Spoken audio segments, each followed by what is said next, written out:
오늘 저녁에 한번 즐거운 상상을 한번 해보시길 바랍니다. 여러분, 지금 나에게 어떤 일이 일어나면은 가장 좋겠습니까? 내게 이런 일이 일어나면 좋겠다라는 그러한 일들이 있습니까? 도저히 이건 안 되겠다 싶은 이제 그러한 일들이 이루어졌을 때를 우리는 꿈 같은 일이다라고 이야기를 하죠. 지금 이 서울 지역에는 우리나라 주택을 공급한다고 이 대통령 공약 사항으로 어떻게 아파트를 짓는다 이런 여러 가지 이야기들을 하고 있습니다. 그런데 만약에 내가 이 아파트 분양에 당첨되었다, 참 이 집 없는 사람들에게는 꿈 같은 일이죠. 또 지금 취업 준비생들이 많이 있습니다. 이들이 그냥 취업이 되어진 것이 아니라 대기업에 딱 취업이 되어졌다. 그럼 참 즐거운 일이고 가정에서는 정말 꿈 같은 일이 되어집니다. 특별히 현대의학으로서는 치료할 수 없는 그런 병에 걸렸는데 그 병이 나았습니다. 얼마나 기쁜 일입니까? 그리고 도무지 해결될 것 같지 않았던 그런 문제들이 해결되어질 때 그때 꿈 같은 일이 일어났다라고 이야기를 합니다. 그래서 이제 그런 이야기를 하죠. 너무 좋고 너무 기뻐서 이게 도대체 꿈인지 생신지 모르겠다라고 그렇게 표현을 하기도 합니다. 이처럼 세상에는 이 꿈 같은 일을 기대하는 많은 사람들이 있습니다. 지금 또 경제가 어려우니까 로또 복권에 한번 내가 당첨되면 얼마나 좋겠나. 사실 꿈 같은 일이죠. 이 로또 복권에 당첨된 경제적 자유와 또 그런 일들을 통해서 노후 생활을 편안하게 이렇게 보낼 수 있으니까 얼마나 좋습니까? 근데 그게 꿈 같은 일이라는 거예요. 자, 그런데 오늘 성경에 보니까 성경에는 이러한 세상 사람들이 볼 때는 정말 있을 수 없는 꿈 같은 일들이 아주 많이 일어났다는 겁니다. 그 첫 번째가 죽은 줄만 알았던 요셉이 살아있는 겁니다. 근데 살아있을 뿐만 아니라 그 강대국 대이집트의 총리가 되어진 겁니다. 이건 정말 꿈 같은 일이죠. 지금 이 시대에도 이 미아가 있습니다. 잠시 눈을 팔았는데 아이가 어디 갔는지 저도 잘 이해가 안 되어져요. 지금은 CCTV도 많고 이렇게 되어져 있는데 이 광고에 보면은 몇 년 전에 잃어버렸던 아이를 찾습니다. 그 엄마의 마음은, 그 부모의 마음은 어떠하겠습니까? 지금도 그런 찾기가 어려운 그때에 그 수천 년 전에 이 죽었던 아들을 찾게 되고 그리고 이 애굽의 총리가 되어졌다. 이거는 정말 이 꿈 같은 일이죠. 그리고 이스라엘 백성들이 400년 동안 노예 생활을 했습니다. 그런데 이 출애굽을 하게 된 겁니다. 아무 힘도 없고 아무런 조직력도 없는 이스라엘 백성들이 출애굽을 했다. 그거는 그 당시에 다른 민족들에게는 정말 꿈 같은 일입니다. 우리도 벗어나면 좋겠다. 지금 우크라이나 러시아 전쟁을 한번 보세요. 저 러시아 그 강대국 아닙니까? 그러면 밀어붙이니까 아무리 내가 조국을 사랑하고 의지를 모아서 하려고 그래도 안 되잖아요. 그런 우크라이나 국민들의 그 꿈 같은 일이 이스라엘 백성들은 싸우지 않고 이루어진 겁니다. 또 이스라엘 백성들이 광야 40년을 갔습니다. 아무것도 없는, 마실 물도 없고 먹을 양식도 없고 곡식도 지을 수 없는 그런 광야를 40년 동안 가서 요단을 건너고 그 초롱성과 같은 여리고를 무너뜨리고 7족속 31왕과의 싸움을 싸우게 된 것이죠. 해가 지려 하니까 기도로 태양과 달을 멈추는 정말 꿈 같은 일들이 일어난 것입니다. 그래서 드디어 가나안을 정복하게 된 것입니다. 여러분, 오늘 성경 본문도 지금 꿈 같은 일들이 일어난 겁니다. 오늘 1절에 뭐라고 말씀하고 있습니까? 여호와께서 시온의 포로를 돌려보내실 때에, 시온의 포로를 돌려보내실 때에, 이 말씀의 배경은 이스라엘 백성들이 강대국 바벨론에 포로로 끌려간 그 배경을 하고 있습니다. 그래서 바벨론에 포로로 끌려갔던 이스라엘 백성들이 귀환하는 그때를 이야기하는 거예요. 근데 이 포로가 다시 예루살렘에 돌아온 그 배경을 보면은 꿈 같은 일입니다. 싸워서 실력이 있어서 포로에서 돌아온 것이 아니라는 것입니다. 여러분, BC 536년에 이 바벨론 제국이 바사에 의해서 멸망되어집니다. 그때의 바사의 왕이 고레스 왕입니다. 그런데 이 고레스 왕이 무슨 생각을 했는지 모르지만은 BC 537년에 우리나라에 있는, 이제 이 바벨론 정복이 했으니까 바사가 되어지죠. 우리나라에 있는 모든 유대인들은 자기 나라로 돌아가라, 포로 귀환 명령을 내린 겁니다. 그래서 이스라엘 백성들이 1차, 2차, 3차에 의해 이제 예루살렘으로 돌아오는 것을 이제 표현한 게 오늘 성경 본문입니다. 여러분, 지금 이스라엘 백성들이 포로에서 돌아오는 것은 기적과 같은 일이요, 꿈과 같은 일입니다. 왜냐하면 예루살렘은 멸망하였고 이 이스라엘 민족이 바벨론 각 지역에 흩어져서 살고 있었습니다. 또 예루살렘은 이방 여러 민족들이 이주해서 살고 있었습니다.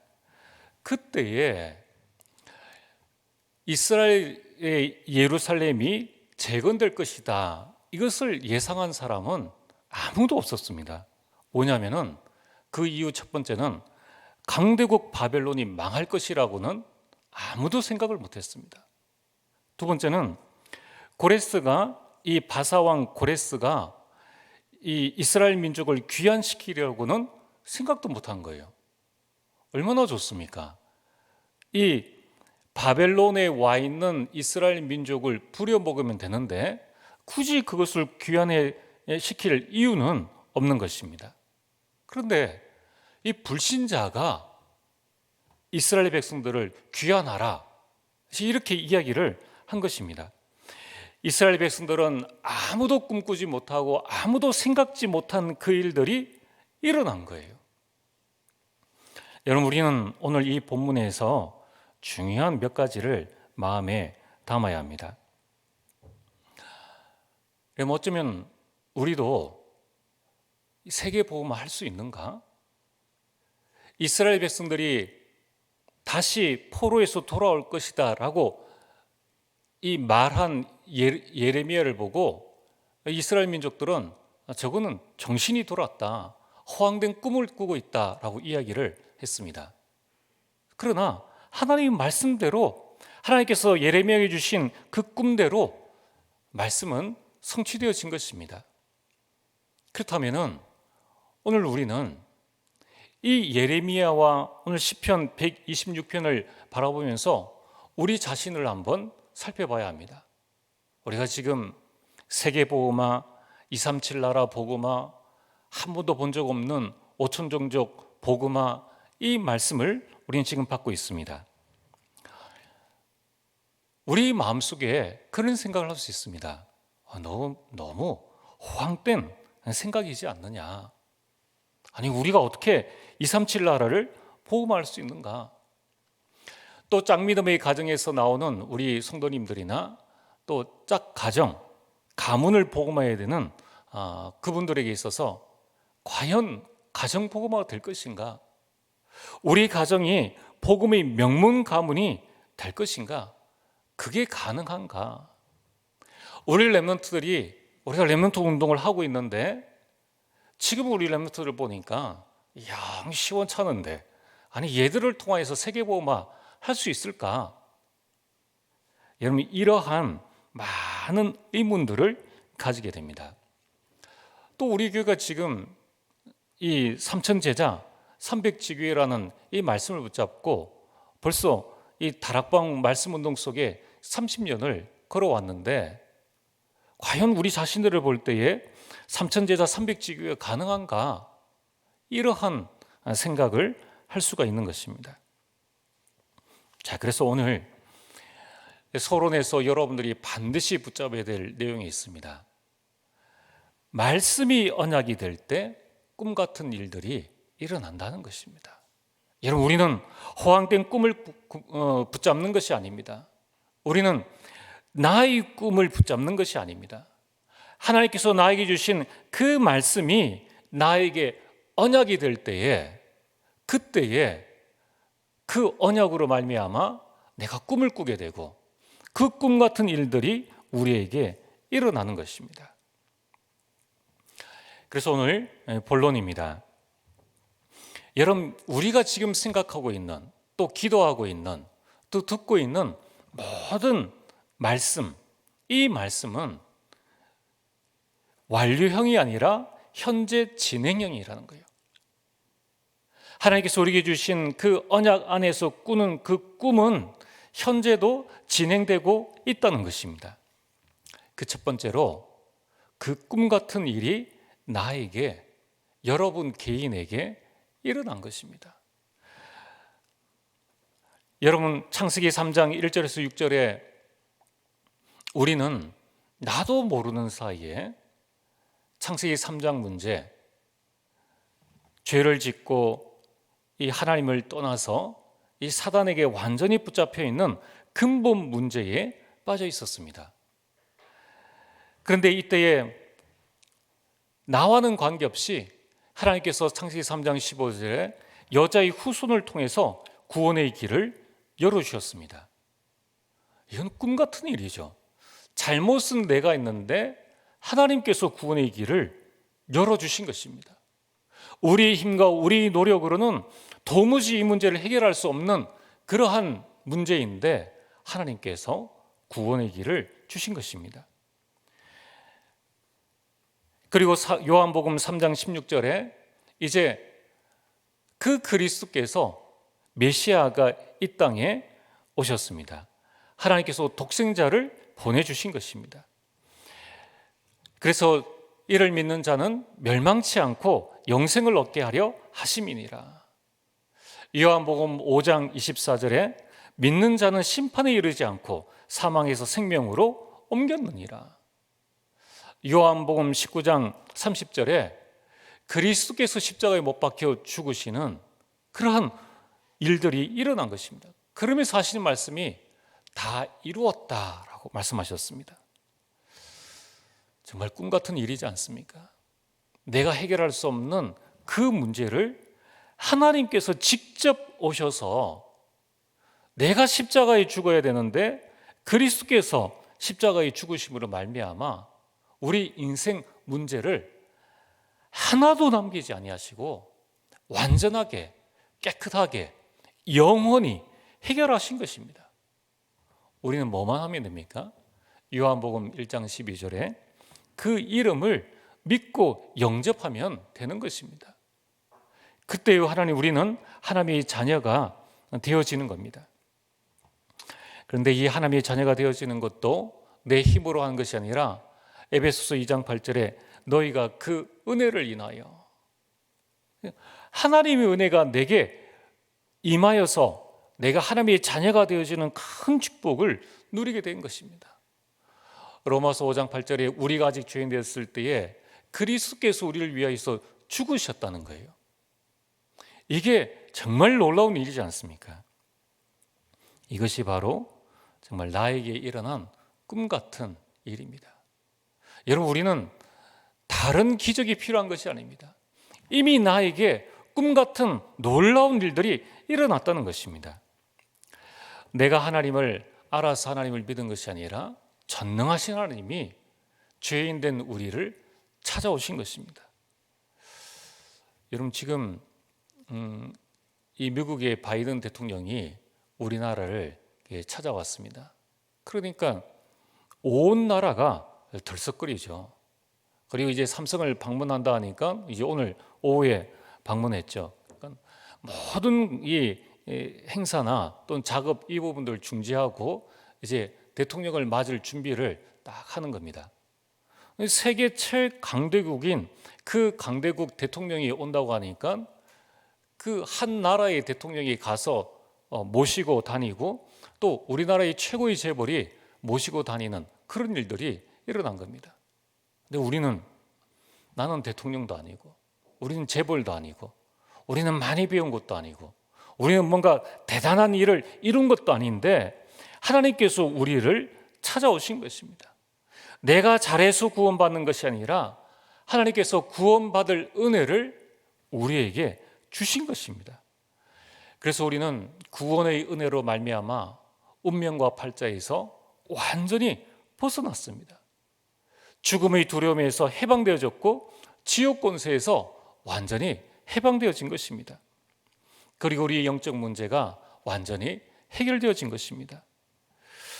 여러분, 이번 주 강단 메시지에 하나님께서 우리에게 사죄의 은혜를 주셨지 않습니까? 하나님께서는 우리에게 죄를 물으시는 것이 아니라 우리 모든 죄를 사셨다고 말씀하셨습니다. 이것이 정말 꿈 같은 일입니다. 내가 구원받았다는 것, 지금 이 세상에 구원받지 못하여서 고통 속에 저주 속에 살아가고 있는 사람들이 얼마나 많이 있습니까? 그러함에도 불구하고 나에게 이 구원이 임한 이 꿈 같은 일들이 나에게 일어났다는 것입니다. 두 번째로, 이 꿈 같은 일들은 현재에도 일어나고 있고 지금 일어나고 있는 것입니다. 여러분, 우리는 구원을 받았지만 여전히 연약한 존재입니다. 베드로전서 5장 8절에 너희 대적 마귀가 우는 사자같이 두려워하며 삼킬 자를 찾나니. 여러분, 우리는 사단을 이길 수 없습니다. 눈에 보여야 우리가 싸워보든지 하는데 눈에 보이지 않는 영적인 존재이기 때문에 우리는 이길 수가 없는 거예요. 그리고 이 마귀는 어마어마한 능력을 가지고 있습니다. 그런데 우리가 연약한 줄 아시고 예수님께서 성령으로 아예 내 안에 함께 하신다는 거예요. 여러분, 한번 생각을 해보십시오. 우리가 구원받은 게 참 감사하지만 구원받고 난 다음에 나는 한 번도 죄를 안 지었다, 그런 분 계십니까? 계신다면 거짓말하는 것이죠. 아니, 계신다면 스스로 속는 것이죠. 여러분, 우리는 마음으로, 생각으로, 행동으로 구원받고 난 다음에 이 어마무시한 구원의 일이 나에게 일어났음에도 불구하고 우리는 여전히 죄 가운데에, 여전히 갈등 가운데에, 여전히 시기와 질투 가운데에 살고 있는 우리 자신임을 보게 됩니다. 그런데 이러한 죄투성이에 냄새 풀풀 나는 나 자신, 내 속에 아무 죄 없으신 그 성령 하나님께서 내 안에 함께 하신다는 거예요. 이거 얼마나 기적 같은 일입니까? 내 안에 계신 성령께서는 그냥 계시지 아니하시고 나의 모든 삶을 인도하십니다. 여러분들, 이 성령의 인도라는 것이 단순한 인도가 아니지 않습니까? 우리 여기 계시는 우리 어른 되시는 우리 장로님, 권사님, 집사님들은 다 자녀를 키워왔습니다. 그러면 자녀를 키울 때 제일 어려운 게 뭡니까? 이렇게 하면 안 되는데 자꾸 때를 쓰는 거예요. 그때는 정말 어떻게 해야 될지 당황스럽고 또 화가 내면은 자신도 모르게 아이를 또 때리기도 하고 또 나쁜 이런 말들이 나오기도 합니다. 내 행동대로 성령께서 만약에 그렇게 하신다면 우리는 얼마나 많이 맞아야겠습니까? 성령께서는 나의 행동을 보고 채찍질을 하지 아니하시고 나를 끝까지 깨닫게 하시고 끝까지 생각나게 하시고 끝까지 나를 인도하고 계신다는 거예요.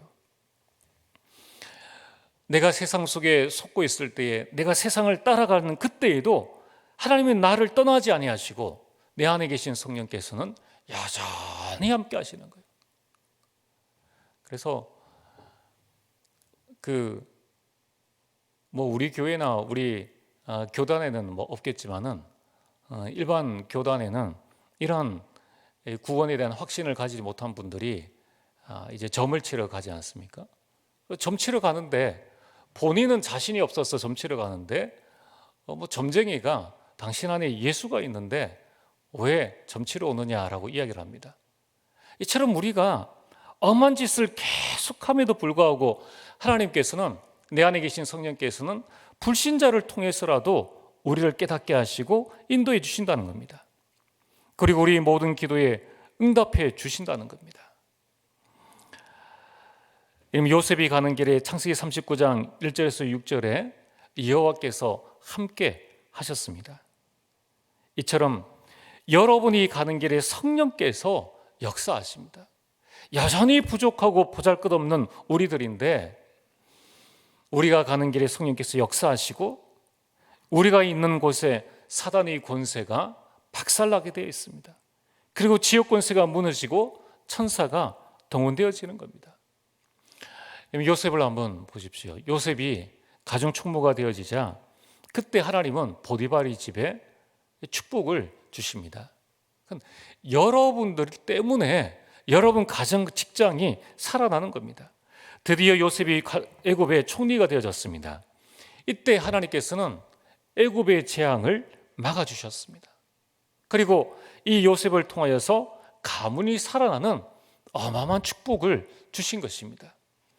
여러분, 이것이 지금 나에게 일어나고 있는 꿈 같은 일이라는 것입니다. 오늘 우리 가운데에 질병이나 또는 문제 가운데 있는 분들은 절대 두려워할 필요가 없습니다. 내 안에 계신 그리스도의 이름으로 명령하면 되어진다는 것입니다. 그래서 마태복음 5장 13절에 15절에 너희는 세상의 빛이라, 너희는 세상의 소금이라, 고린도후서 2장 15절에 너희는 그리스도의 향기라. 과연 우리가 그리스도의 향기를 잘 뿜어내고 있습니까? 사실은 그렇지 못한데 하나님은 우리를 그리스도의 향기라고 말씀하고 있습니다. 베드로전서 2장 9절에 너희는 택하신 족속이요 왕 같은 제사장들이요 거룩한 나라요 그의 아름다운 덕을 선포할 이 모델로 하나님께서 우리를 부르신 것입니다. 여러분, 이러한 꿈 같은 일들이 현재, 오늘, 지금 나에게 일어나고 있다는 것입니다. 자, 오늘 세 번째로 이 미래에 일어날 이 꿈 같은 일들이 앞으로 준비되어져 있는 겁니다. 이사야 60장 1절에서 22절에 일어나라, 빛을 발하라. 이제 여러분들이 내게 주신 그 언약을 붙잡고 여러분들이 일어나 빛을 발할 때에, 그때에 내 자녀들이 돌아올 것이다. 빛의 경제를 회복하게 될 것이다. 하나님의 영광을 나타낼 것이다. 22절에 보면은 때가 되면 나 여호와가 속히 이루리라. 여러분, 이것이 앞으로 여러분들에게 일어날 꿈 같은 일이라는 거예요. 여러분, 이것을 가슴에 반드시 품으시길 바랍니다. 그리고 마태복음 28장 16절에서 20절에 보면은 우리가 잘 아는 말씀인데 16절에 이런 말씀이 있습니다. 부활하신 예수 그리스도를 제자들이 만났는데 아직도 그 중에 의심하는 자도 있더라. 의심하는 자가 있었지만은 예수님은 제자들에게 마태복음 28장 18절에 그러므로 너희는 가서 모든 족속으로 모든 민족으로 제자를 삼으라, 이런 말씀을 주십니다. 여러분, 이 일이 어떻게 되어졌습니까? 성취되어진 겁니다. 제자들에게 주시는 그 말씀, 의심하는 자에게 주신 그 말씀이 이루어져서 이 복음이 마게도냐로, 이 복음이 저 유럽으로, 이 복음이 미국과 또 지금 우리에게 전달되어서 우리가 이 복음을 듣고 지금 이 자리에서 예배를 드리고 있는 것입니다. 사도행전 1장 8절에 땅끝까지 이르러 증인이 될 것이다. 이것이 앞으로 일어날 꿈 같은 일이라는 것입니다. 여러분, 하나님은 여러분들을 통해서 가정과 가문 복음화를 하시기를 원하십니다. 하나님은 여러분들을 통해서 직장과 지역 복음화의 그 일을 하기를 원하십니다. 237 나라와 5천 종족을 살리는 그 일은 꿈 같은 일이라고 우리가 생각할 수 있지만은, 그러나 그 일을 하나님은 우리를 통하여서 하기를 원하십니다. 그래서 반드시 내가 제자가 되어지고 우리 렘넌트들이 또 우리 자녀들이 서밋이 되는 그 날이 반드시 올 거라는 것입니다. 그리고 우리는 이 땅에서의 모든 일들을 다 마치고 이제 정말 꿈과 같은 천국에 입성하게 될 것입니다. 그리고 그곳에서 영생복락을 누리며 살게 되는 것입니다. 이것이 앞으로 일어날 우리 꿈 같은 일이라는 겁니다. 자, 그래서 오늘 결론입니다. 오늘 여러분들이 나에게 일어난 꿈 같은 일들을 한번 잘 생각해 보십시오. 정말 내가 구원받았다는 것은 꿈 같은 일이라는 거예요. 또 지금 나에게 일어나는 그 모든 일들, 하나님께서 나를 통해서 말씀을 성취하시고 나의 모든 삶을 인도하시는 것은 꿈과 같은 일입니다. 여러분들이 앞으로 일어날 꿈과 같은 일들은, 미래에 일어날 그 일들은 우리 상상을 초월하는 것이죠. 그래서 오늘 여러분들이 꿈꾸는 자가 되시길 주의 이름으로 축복합니다. 창세기 37장 15절에 요셉의 형들이 요셉을 보고 하는 이야기가 꿈꾸는 자가 오는도다 라고 이야기를 했습니다. 이거는 칭찬이 아니라 놀림입니다. 그만큼 이 요셉은 하나님께서 자기 주신 그 언약을 꿈으로 확실하게 붙잡은 것입니다. 오늘 여러분들이 하나님이 주시는 그 꿈을 품게 되기를 주의 이름 축복합니다. 사도행전 2장 16절에 17절에 말세에 내가 내 영을 모든 육체에 부어주리니 너희 자녀들은 예언할 것이요 너희 젊은이들은 환상을 보고 너희 늙은이들은 꿈을 꾸리라. 하나님의 자녀들이 예언도 하고 환상도 보고 꿈을 꾸리라고 말씀하고 있습니다. 여러분, 이 하나님이 주시는 말씀이 꿈이요, 하나님이 주시는 그 언약이 꿈인 것입니다. 그래서 이제 여러분들은 예배 시간을 통해서 내 개인의 서밋 타임을 통해서 하나님께서 나에게 주신 이 꿈을 각인하고 뿌리 내리고 체질화하게 되기를 바랍니다. 그러면 어떤 일들이 일어납니까? 오늘 시편 126편 5절에서 6절에 나와 있는 것처럼 눈물을 흘리며 씨를 뿌리는 자는 기쁨으로 거두리로다. 울며 씨를 뿌리러 나가는 자는 반드시 기쁨으로 그 곡식단을 가지고 돌아오리로다. 지금은 힘들고 어렵지만은, 그러나 하나님께서 내게 주신 그 꿈과 같은 일들이 일어날 것이기 때문에 기쁨으로 나간다는 거예요. 그때에 기쁨으로 그 모든 것들을 거두게 된다는 것입니다. 그래서 오늘 꿈과 같은 일들을 여러분들이 마음에 잘 담고 한번 기도해 보시길 바랍니다. 하나님이 나에게 어떤 일들을 이루실 것인가? 하나님께서 우리 가정에 어떤 일들을 이루실 것인가? 하나님이 우리 교회에 어떤 일들을 이루실 것인가? 그 부분을 생각해 보시길 바랍니다. 그래서 오늘 여러분이 이 말씀을 붙잡고 묵상하시면서 한번 적용해 보시길 바랍니다. 첫 번째는 하나님이 나에게 주신 꿈은 무엇인가? 여러분 지금 무슨 꿈을 꾸고 있습니까? 두 번째는 그 꿈의 실현을 위해 내가 해야 할 실천은 무엇입니까? 오늘 이 밤에 말씀 붙잡고 깊은 묵상의 시간이 되어지길 주의 이름으로 축복합니다. 우리 오늘 주신 말씀을 기억하면서 찬송